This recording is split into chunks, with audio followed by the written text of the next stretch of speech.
Go to the link, share the links with your friends, with your families, invite them all. We're going to have some interesting conversation today, trust me.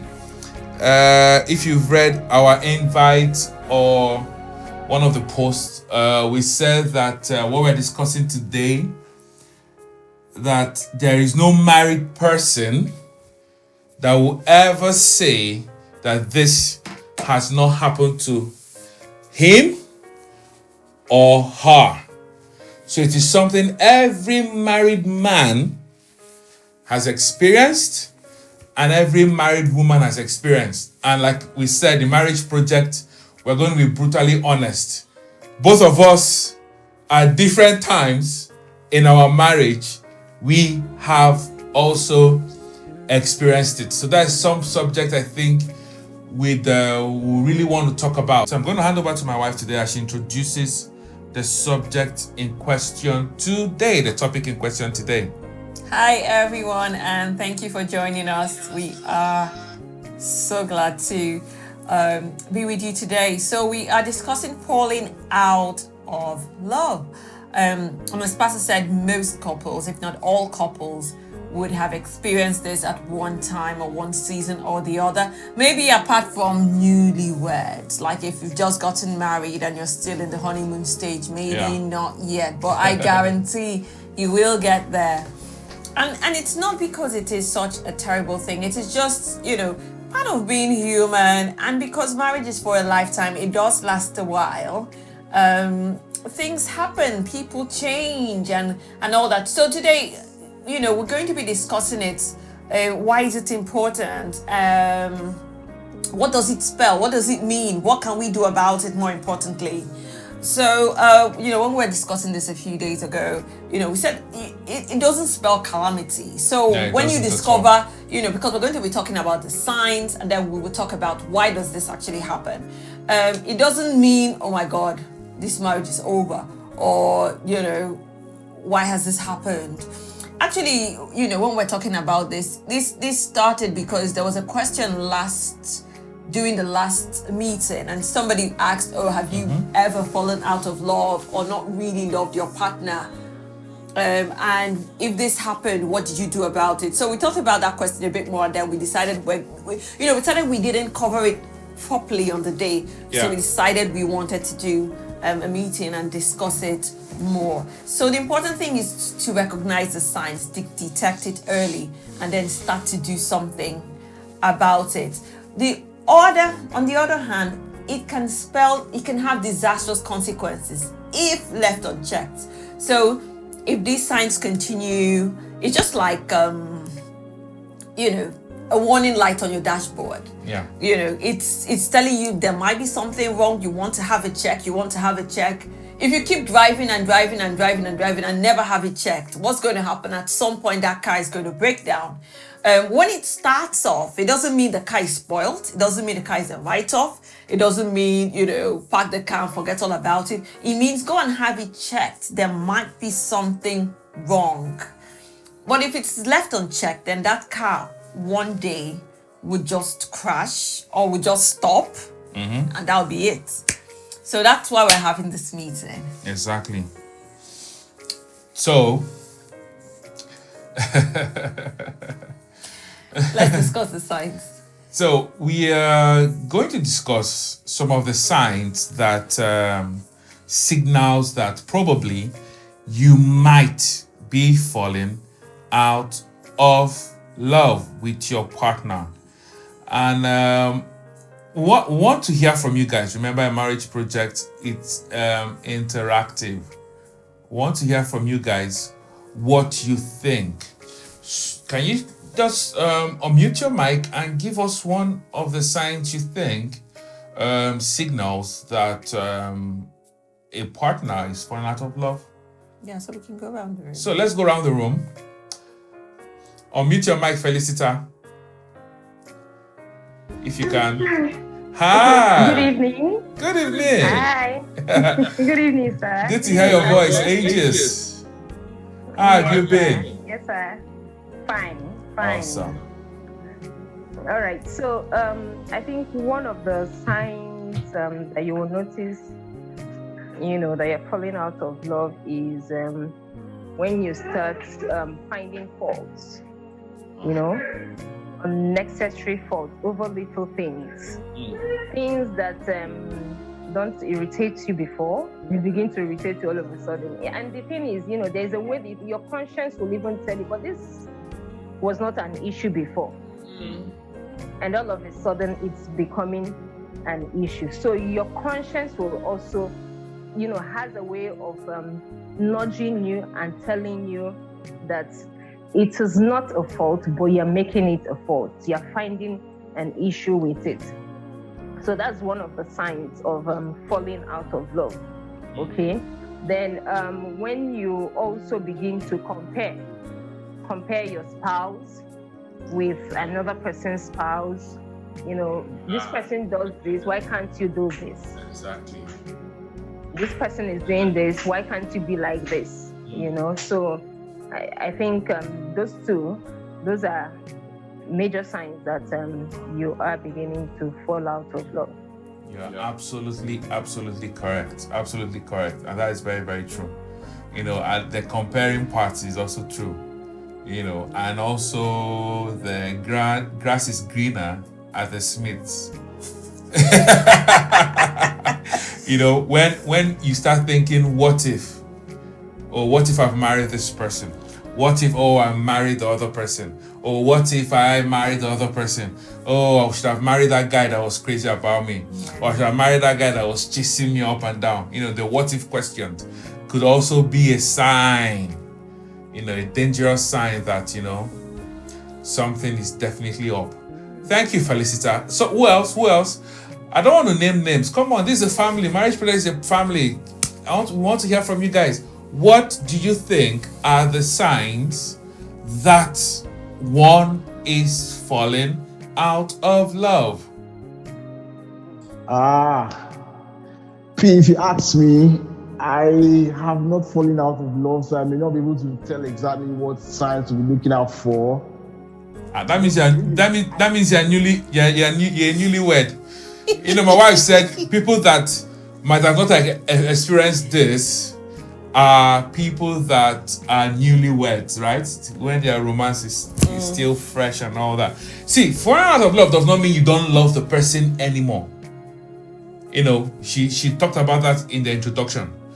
But that feeling, that jetty feeling in your tummy you used to have, somehow is no longer there. When you fell in love with that person, there's a way you used to feel. You always look forward to speaking with the person. You always want to, hang out with the person. But sometime in your marriage, the person calls you.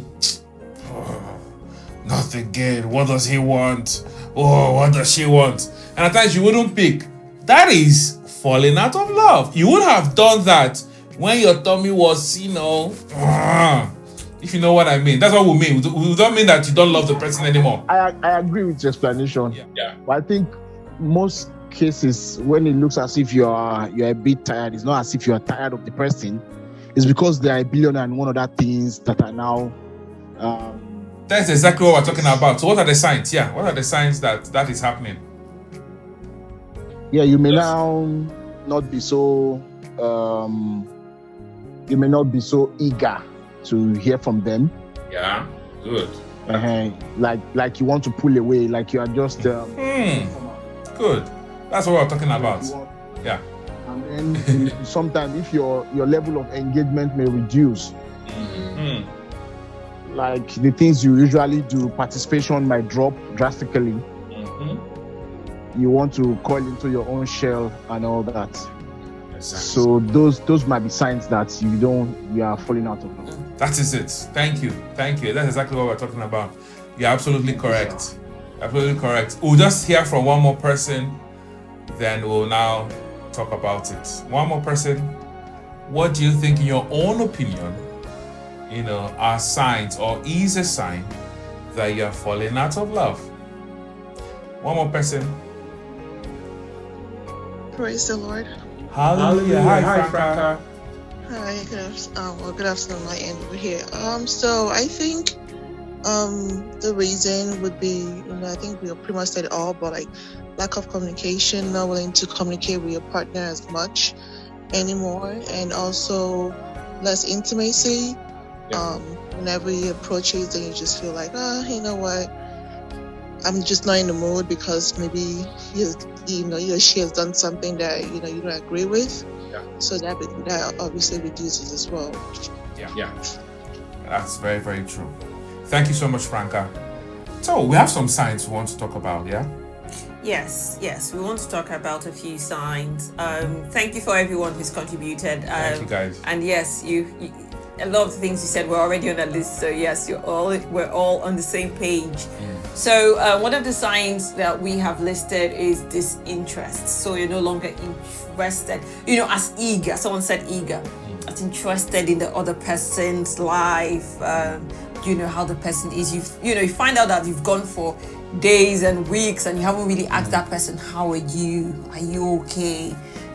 How you feeling? Even when the person goes like, I'm not feeling very fine, you just brush it off. You don't follow up. You don't follow up. You don't even remember by the next day. Oh, he said it wasn't feeling. Are you feeling better today?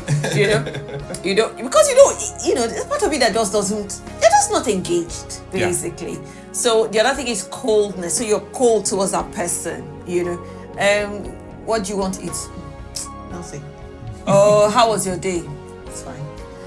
You're cold, there's no warmth, there's no, you'd usually maybe hug or be physical or that sort of thing, and you're just avoiding the person. And we talked about distance. You're not wanting to spend time with the person, like before you want to come spend time. You prefer your own company. Yes. And somebody talked about going into yourself or recoiling into yourself. So it creates distance, especially living in a house where both of you have different rooms. So you stay in your different rooms, you don't spend enough time together. So once all these start to happen, your mind, you should know there is a problem. There is a problem. Okay. We talk about not missing the other person. It's all related with what we have said. Emotional detachment. So you find that emotional connection is no longer there. We keep saying marriage is a need-meeting relationship. Whether the person meets your emotional needs or not, you don't really care. Not like you don't care, but you can't be bothered. So once all this start to happen, when you're thinking of yourself, what I need to do, me, rather than we, what we need to do, how we need to move forward. You're not, involving that person in decisions you're making or in your plans, that sort of thing. All these are the signs. All these are the signs. And when, you find out that you don't feel wanted, you find out that you're not feeling that person anymore, and you don't think that person is feeling it.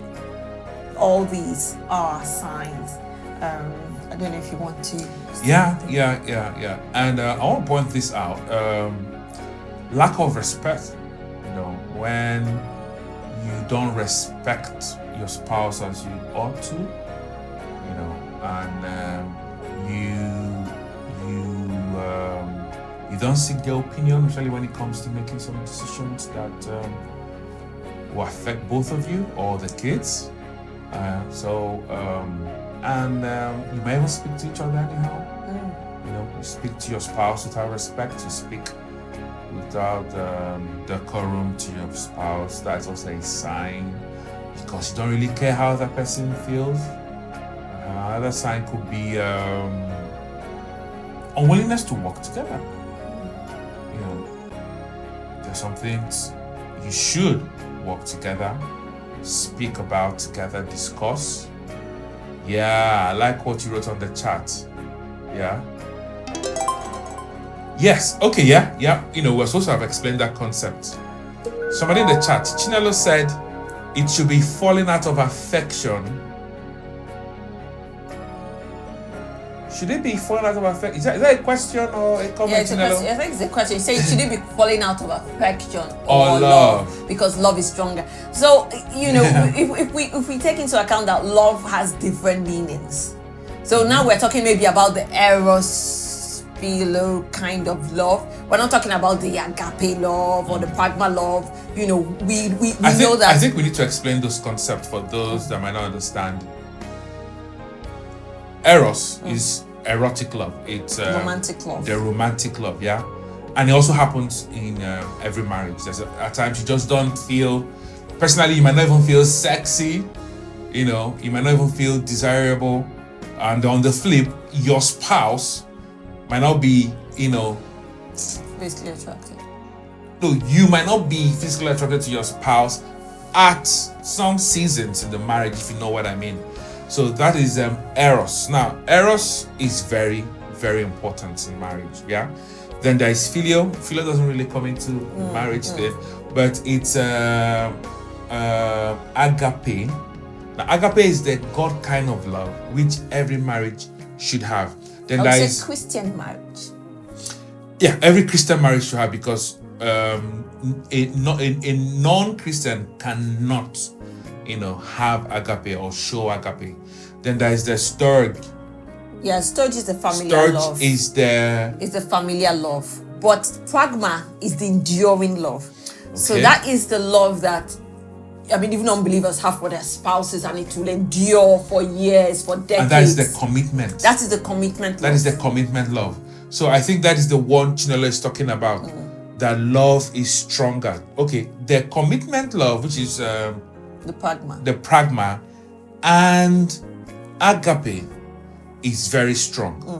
But eros, because the erotic love is based on your flesh and the five senses. How you feel, how you speak, and all that. What you say to each other drives the erotic love. So it comes and it goes. So is that one we are talking about, as well as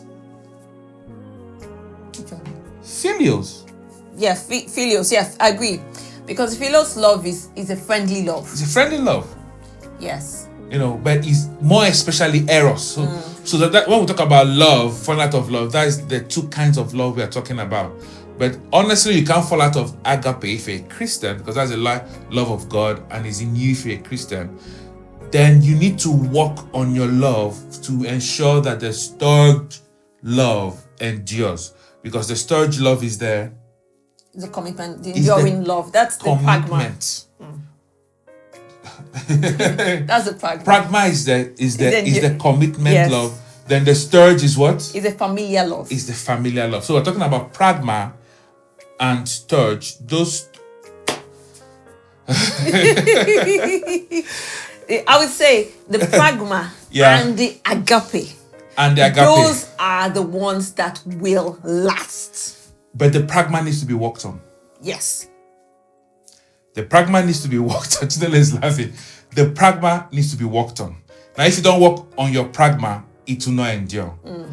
But the storge and the eros and the philios sort of is what we are talking about here.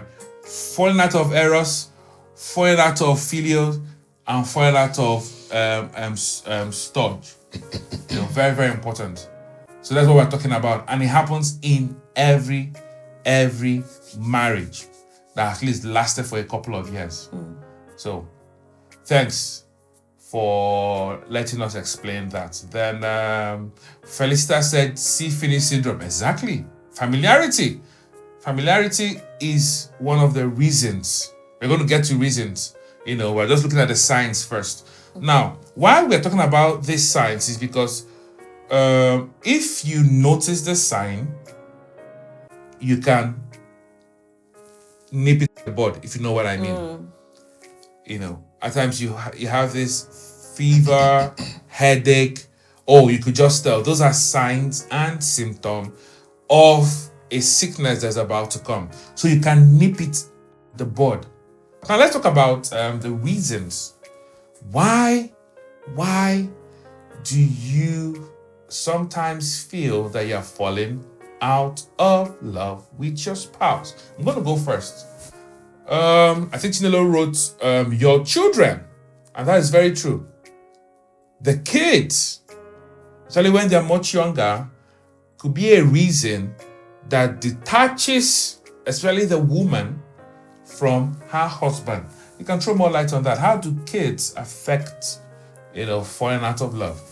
Yes, I think it's important to mention kids because they're a blessing. And when we're discussing this, so like it's a bit somehow to bring kids into it because it's not their fault. And really children, are a blessing to our families. However, because for some reason, maybe we don't prepare properly for them. Yeah. It's one of those things they say changes your life forever. You're not ready for it. I mean, you are not ready. When they come, they will change your life. I mean, these are human beings. So they come with their demands. They come with responsibility.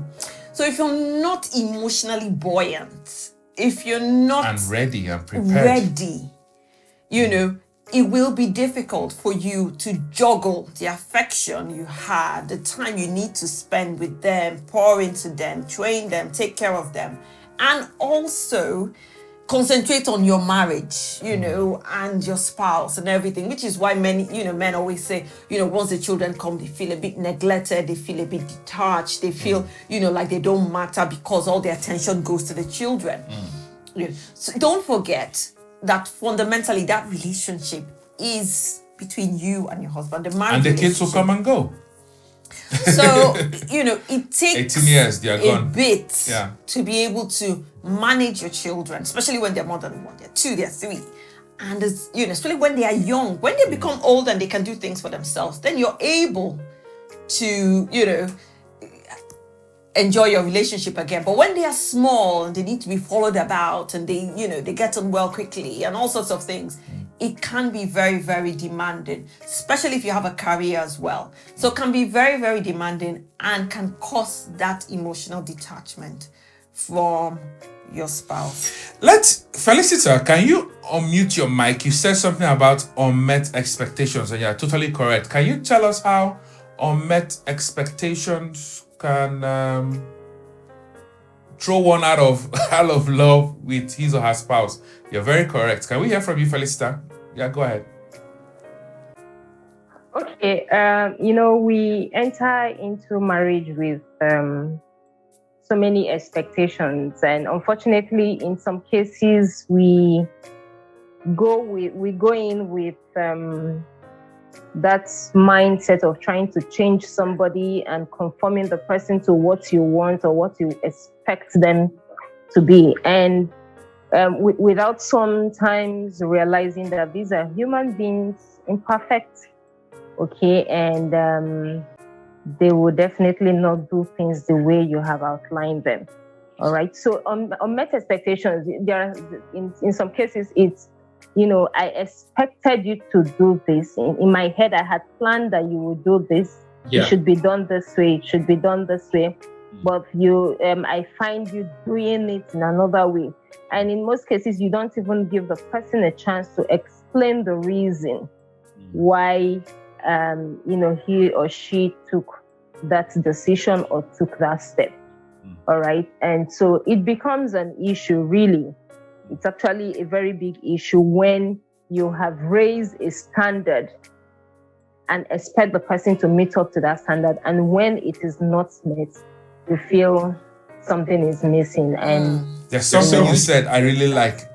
I just like the picture you painted. She said, when you have raised the standard. So I raised the standard and I expected someone else to meet that standard. Yes. I like that, because if you want the person to meet the standard, both of you should sit down, discuss the standard. Yes. Because one person cannot set the standard and expect in their mind that the other person will meet it. But I love that picture. But this is interesting because many of us, and the truth is, many of us set these standards, maybe unconsciously even, because we come from homes and the first model we have of marriage are parents. And maybe our mothers or our fathers acted in certain ways. And we go into marriage expecting our spouses to be in a certain way. Sometimes it's our previous relationship. We were in a relationship where, your ex used to do so and so thing for you, used to act in so and so way, used to meet your need in this certain way or in the way you liked, and you now get married and the person is not meeting up. So you have a standard and you feel this person is falling short. And I said, instead of you to communicate, you begin to feel bitter, you begin to pull apart, you begin to be upset about it, and then it can create that distance. That's very, very, absolutely true. Very, very true. Thank you, Felicita, for that contribution. Franca said... failed promises. Piggy bank. Yeah, that is true. Now, this is very, very, very, very important. Actually, when somebody has made promises of some certain things, why I like this, and I totally agree that it's totally different from unmet expectations, is that both of you reached an agreement. Exactly. It's different from the high expectation that one person just set and expected the other person to meet it. But in failed promises, both of you talked about something, and one made a promise to the other. So the two of you were involved in that decision making or setting that expectation, and the other failed you. And I mean, that is really, really, really, really, really, a very, very good reason why people fall out of love. Thanks for that, Franca. Thanks for that. I really, really like that. So other reasons. So we've written monotony, boredom, familiarity. So this happens when you've been married for a long time. I mean 15 years, 10 years, 12 years. You're used to the person. Somebody's talked about finish. You're used to the person. You're used to the same old. Every day is the same thing. So, human beings, the way we are wired, we get excited when there's something new. You're going to get a new phone, you're going to get a new set, you're going to get a new house. You get excited. When is the old thing? You just stop seeing the beauty, you stop seeing, appreciating what you have, which is why we should remain grateful for what we have and appreciate and count our blessings. So you just get tired. You're bored. And I think men even get bored quicker than women. Women, we can manage routine really well. Men get really, really bored about the same thing, same old. It's just because we like variety, We don't like monotony. That's true. I'm defending the guys now. So it's part of the reason why people begin to, just let their guards down. That's another thing. We let our guards down when we get married. We stop trying. That is very, very true. That's very, very important. There's this stuff of, courtship brings out the best. Now, when you're cutting, you're all about, you have to look good, makeup, you're at your best behavior during dating and courtship. But once you marry, and it's worse for the guys because guys are like hunters, yeah? They go for something because we find it difficult to multitask. So we just zero in on a target. Once we achieve it, it's done. On to the next thing. Dusted. We move to the next thing. And we sort of put all our focus on that new thing and we forget the other 8 things that we've achieved. And the same thing in marriage. So you want this lady, you chase her, beat her down, call her 1 million times a day. Once you've married her, you kept her in her house. Maybe the first week you call a couple of times. After 2 weeks, few months, you're at work. You don't even remember you have a wife to even call and say, hi, hon, how you doing today? You forget because you're focused on the job or the business or whatever you're involved with. And she's wondering, what just happened to this guy I married? He used to be all over me. Oh, he doesn't love me anymore. And that's how women interpret that, So I think the point you made is very, very, very, very, very important. We just give up and we shouldn't give up. That is why any marriage, no matter how perfect it is, no matter how beautiful it is, any marriage that the partners or the people involved stop working on their relationship. Once you stop working on it, it's going to deteriorate. Yeah, absolutely. It will. Yes. So the next one, which this is my favorite, is the pressure or the difficulties of life. the worries of life, the deceitfulness of riches, the cares of this world.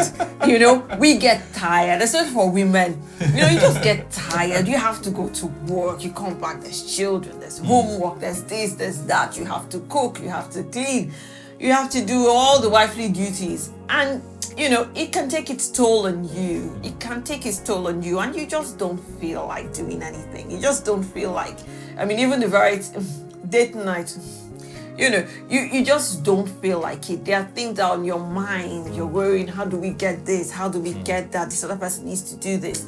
So all that can, just make you feel, it can create overwhelmed and just can create apathy. You just feel tired and that sort of thing. So this I think is very important, and it's one of the ones we neglect. It's very important and works against, if you're not attentive, can work against you in your marriage. Very true. Poor communication. And that poor communication also is a cause of a lot of marital issues, And I believe personally that proper, effective communication, honest communication, proper, effective, honest communication solves a lot of the marital problems. I agree. I'm telling you, because a lot of the marital problems run on assumptions. You just assume this, assume that. Why? Because you've not had proper communication.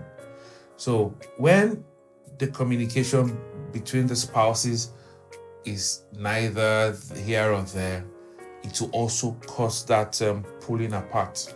Then there's this other one is when one person is consistently growing and the spouse is not growing or not growing at the same pace.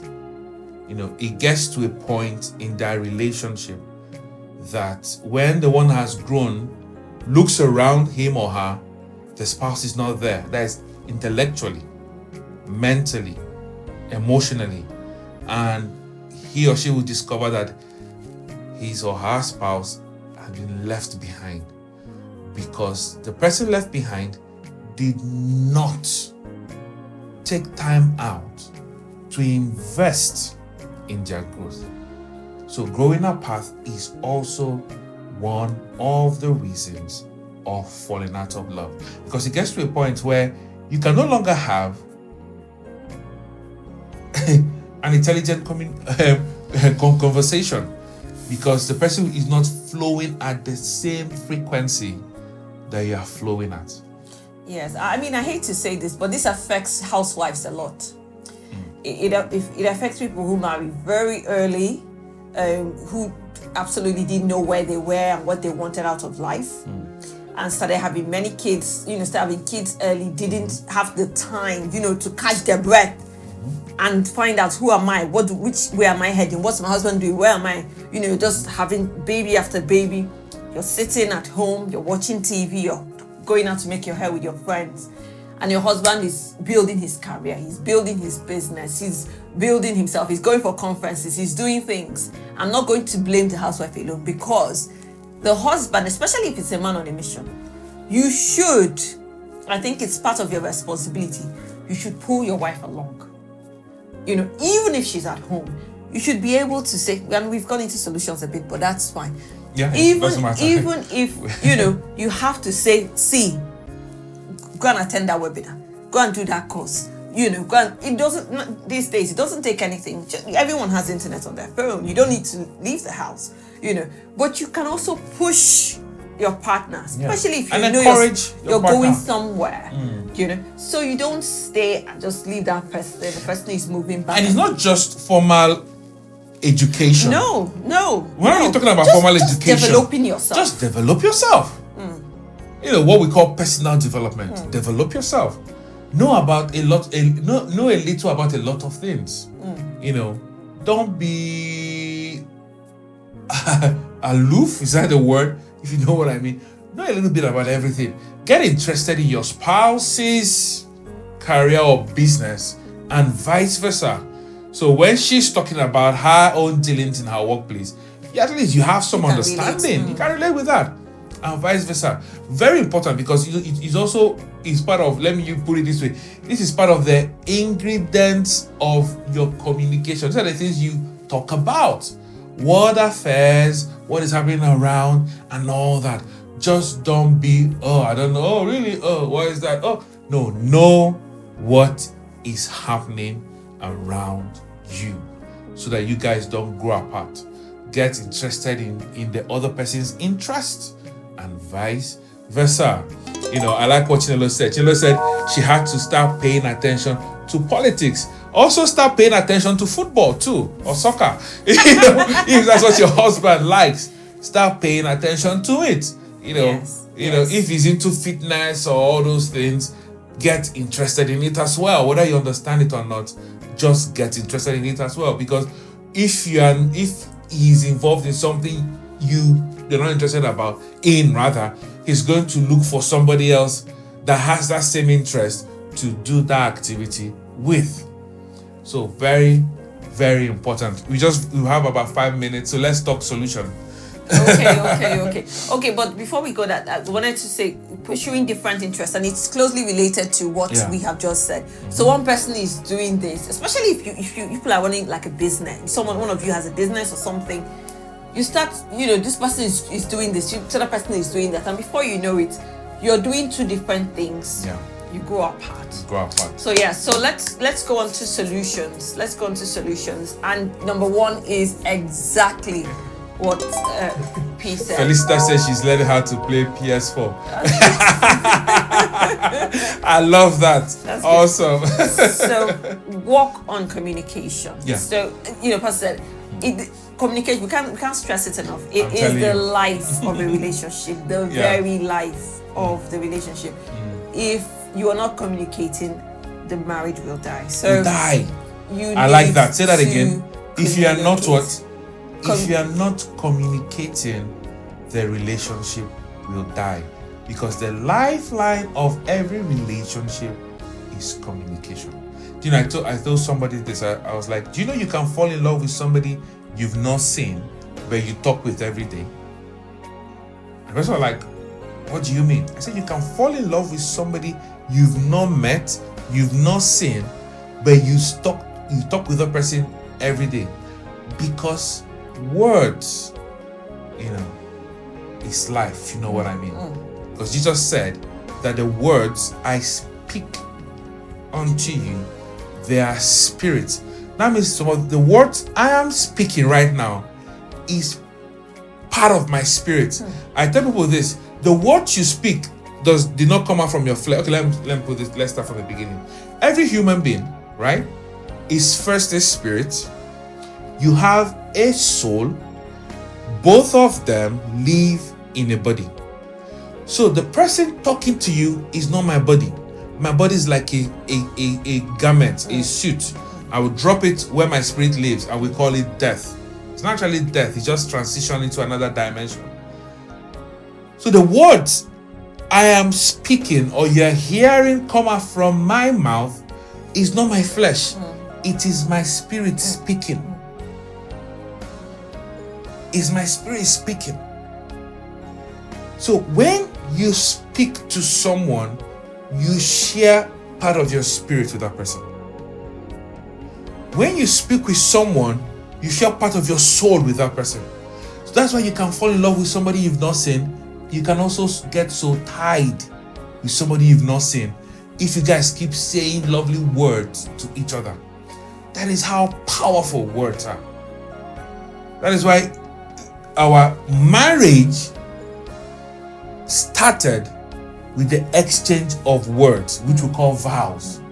Words. Because we exchange those words, with each other, we are now married. We are now covenanted together. Our souls get, fused together. And if you also want to fall out of love with your spouse, change the words you speak. Start speaking negativity to her. Start using words that, that reduces her, affects her self-esteem, her self-image. Start speaking bad words to her. Before you know it, the love that you guys had will disappear. That is how powerful words are. At the beginning of our marriage, I wasn't so careful with my words, but I learned it. So whenever I'm speaking with her or to her, I am careful the words I use, because my words can give life, at the same time introduce death. So that's how powerful words are. That's why you hear us say that the bulk of marriage problems, issues, challenges are solved and can be solved with effective, honest communication and the willingness to follow through whatsoever you guys have reached an agreement upon from that communication. So work on your communication. Couples have come to me and are like, oh, I'm tired of this, it's over, I just want a divorce, or let's just get it over with. I said, okay, fine. Give me 30 days. And in that 30 days, speak with your spouse. Spend some time talking together. And every time you talk with your spouse, use beautiful, nice, soul-lifting words. Words of encouragement, words that will build that person up. Even if you don't feel it, tell the person, I love you every day. Tell the person, I miss you every day. You're not feeling it, no problem. But just say it. You start doing this consistently for 30 days.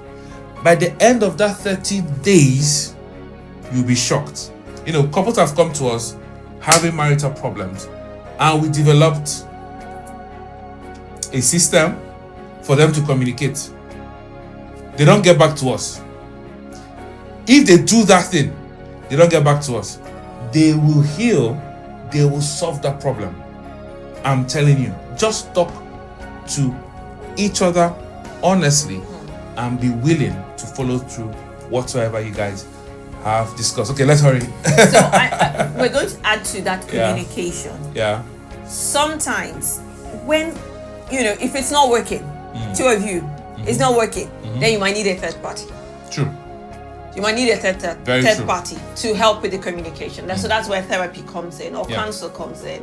So it depends on what the problem is. Sometimes you need to go to professional therapy. Sometimes you need spiritual input. It depends on what the problem is.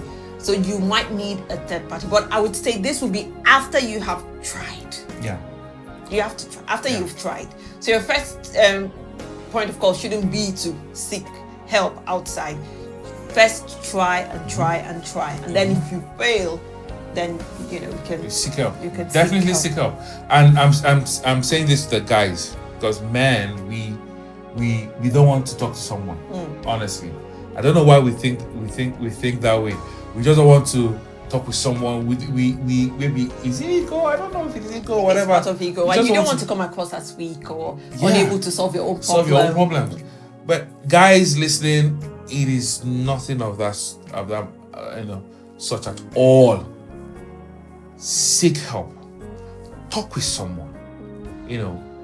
Sit down with your spouse, with someone that is credible, and have a conversation. Honest conversation with the person. It doesn't make you less of a man. Trust me. I'm a man too. I'm talking to you. It does not make you in fact, it makes you a real man to submit yourself and your marriage to another person to help you out. Because it's important to you. It's very important. It's very, very important. Okay, so let's go on to the next one, creativity. So this involves a bit of work. This is the work. You need to think about, what can I do to spice it up? What can I do? Things that get in, there's distance. So what can we do other than talk? So two of you come together, break the routine, because we talked about pressures of life and things like that. Instead of every day, this is what we do at the weekend, this is, things are just monotonous. So then break the routine and say, okay, this weekend we're not going to be at home, we're going to go somewhere. or we're going to get someone to watch the kids. We talked about childcare, because we talked about children as a reason. So get some childcare. See, you can come and watch the kids. It might not be very easy, especially in the West, but you can do it.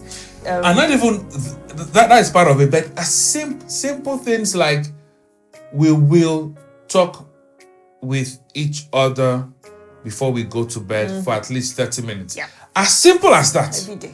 We must talk to each other for 30 minutes before we go to bed. We'll find out from the other how the day went, what happened, any event of note happened during the day. Making just that commitment to talk with each other 30 minutes every day before you go to bed, possibly in bed. While you're lying down in bed, do that talk. Have that conversation.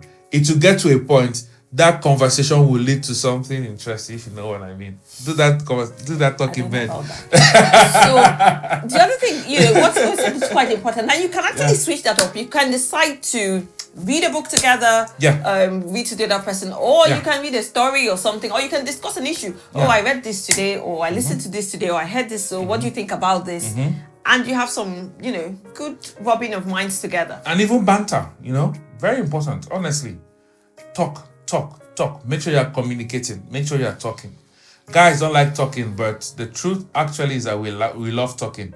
But when we notice that we are not being listened to over time, we just recall to our shell. Because I've heard that from a lot of women. Oh, guys don't like talking. They don't like talking. We do like talking if you listen to us.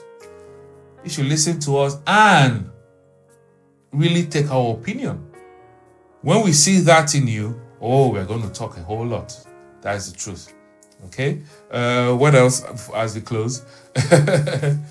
Okay, so the other thing is understanding, patience, empathy.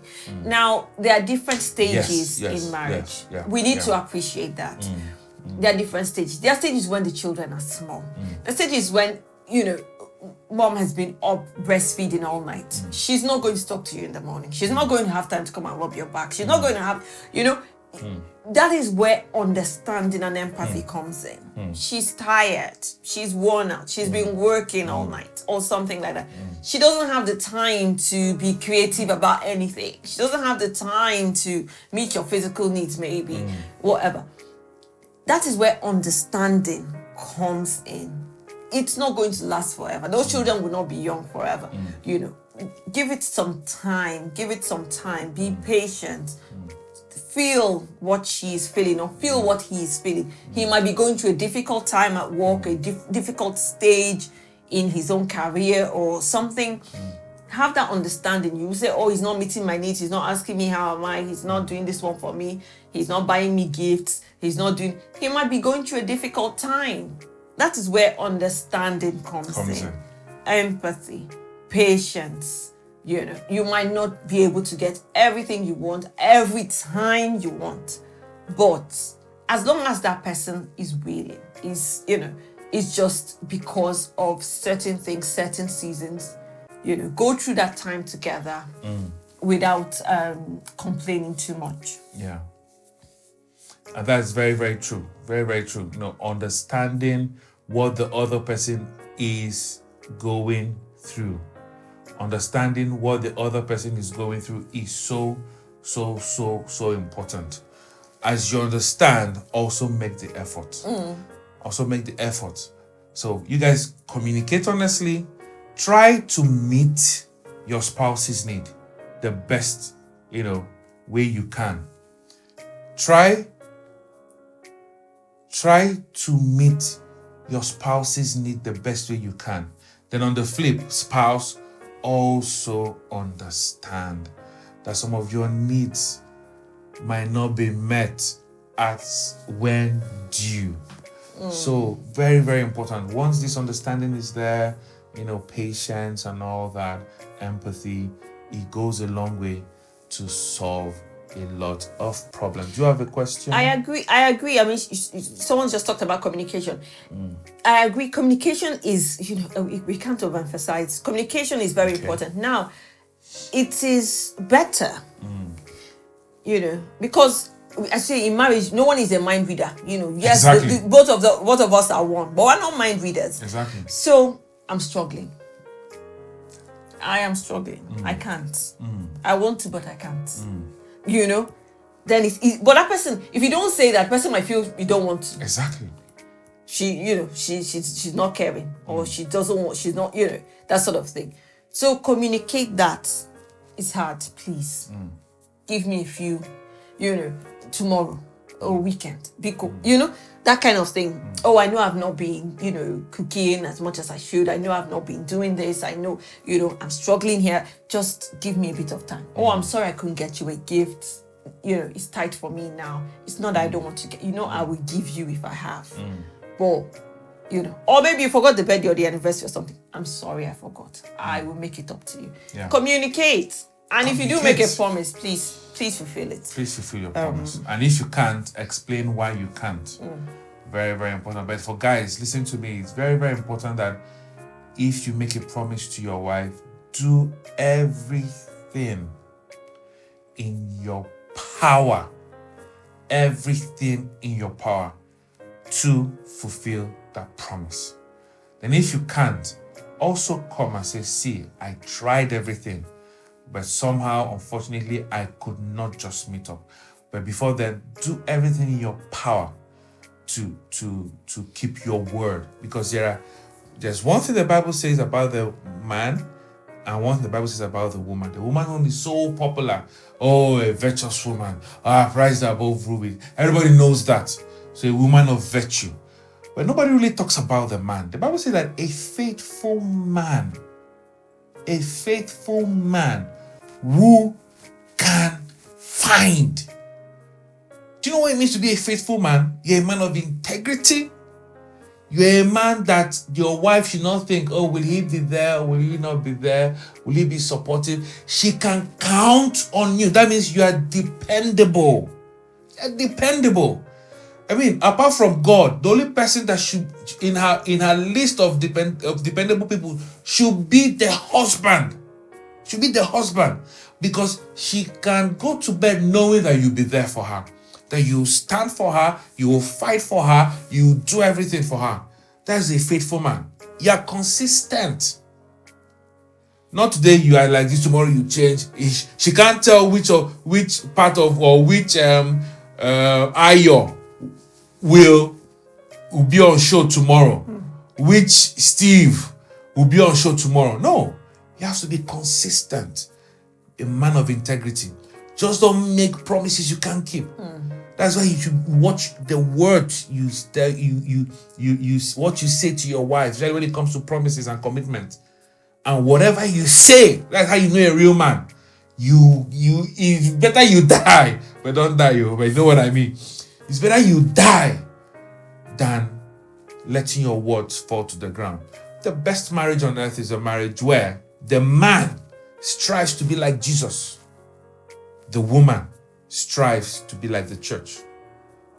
So when Jesus says something, go and read what the Bible have said about the word of God. Say heaven and earth will pass away. Meaning God will move anything to ensure that his words are kept. That same way as a man, just don't say anything that you're not ready to live up to.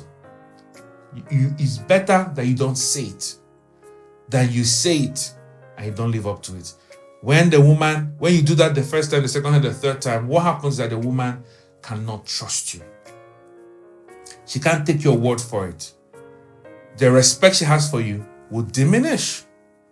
So don't ever get to that place as a man. Very, very important. Okay, you want to say something? Yeah. Just to wrap up. And sorry if this is spilling over. I think this meeting we might need to make it an hour 30 because I was wondering if anyone had a question or wanted to make a comment, so we can give you a few minutes to do so. So we didn't talk about prayer. Prayer is very important, especially when you are really going through a difficult time. When you are going through a difficult time, communicate, but pray. Because, prayer, especially, pray together. There is something it will do to you, and God will give you grace to go through that season. Absolutely. Without a lot of hassle. Absolutely. Last thing I wanted to say is being present, being emotionally available. Once you see you're emotionally detaching, as Pastor said, I think the most important thing is communication from everything we've said. Because how do you fall in love? Words and sight. So you need to make the effort, and you need to begin to speak to each other. You need to spend time with each other. So once you find something is going wrong, there is that detachment, start to spend time again together, start to speak to each other again. Even when you don't feel like it, pick up your phone and call when you're home. Oh, how now? Text, what's going on? This is talk about everything and nothing, and you will find that you will begin to build that bond again. Yeah, we didn't talk about, we didn't talk about abuse, because abuse is one of the reasons people fall out of love. True. If you begin to verbally abuse your partner, physically abuse your partner, and emotionally, or emotionally abuse your partner, don't expect that person to be in love with you. There's no way it's going to happen. So it is a reason for falling out of love. And I think you should get some help. Yeah, very important. You need to get some help. You need to get some counsel. It's very, very important that you sort that out. You probably need a third party in that instance.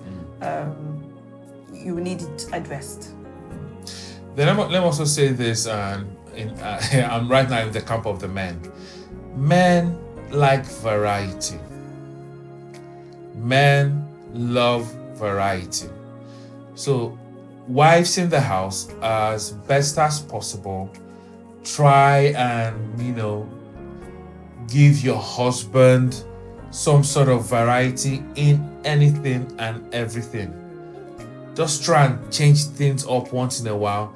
Don't carry one hairstyle for 1 year and they ask you, say it's lockdown, that we're all in lockdown, nobody has time to do it. You can try and, switch it up a bit at home, change your nail polish color, just change it up a bit. Even in bed, it mustn't be just one, change it up a bit, try new things. Men love variety.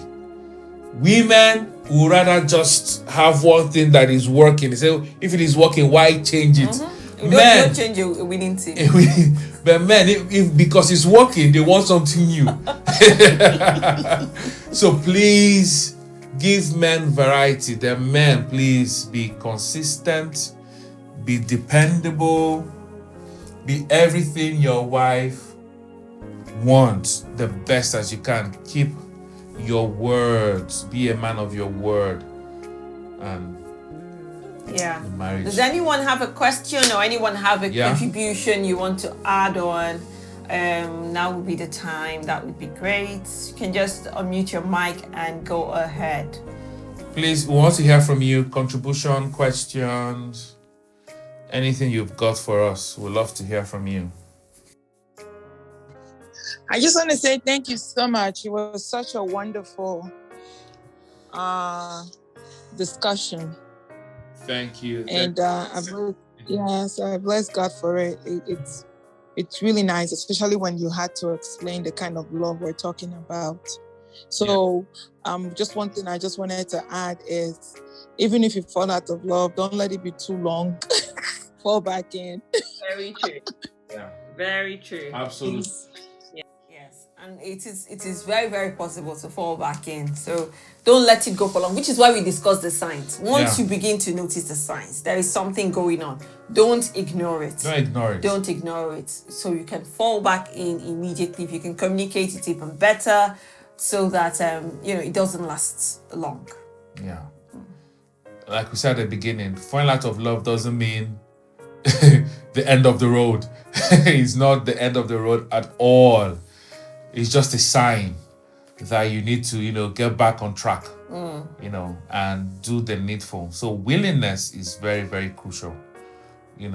Everybody, you have to be willing, because it's really frustrating when one party is willing and the other person is not.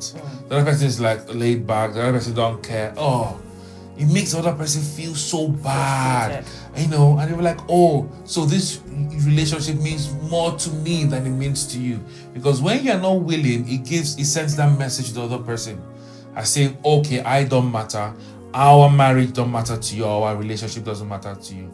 So please, let's be willing, then obedience to work on that marriage. They must also have talked about falling out of love in dating. And courtship. Oh yes. Oh yes. Oh yes. Oh yes. Oh yes. For the unmarried ones. That's true. That's true. Because I mean, we said we asked, so can this happen during courtship time? Well, if it can happen, especially if you've courted for a long time. If you've been in a relationship for a long time, even though I don't think we were in it for a long time, but I don't really think it happened when we were in a relationship. So what can happen if you're in a relationship for a long time, and we said it's a red flag. It is. It's a red flag because it would happen to people who, as we said, been in it for a long time, people who maybe have shacked up together, people who have lived together or spend a lot of time together. It probably will affect you. And we said it is a red flag because if it happens to you before you get married, then what is going to happen when you actually get married? So it is. And why we said that is because if you're cutting that person, there's a level of excitement that should be in that relationship at that point. And if that excitement is missing and you're already, having this feeling of falling out of love, at that stage, it is a serious red flag. You need to look at it again. But if truly you've made some commitments to each other, let's say you're engaged and all that, does this spell the end of the world? No, it doesn't. It can also be remedied, and every remedy we gave is also the same things you need to do. I think you need to recognize, and then you need to talk. You need to talk about it. Talk.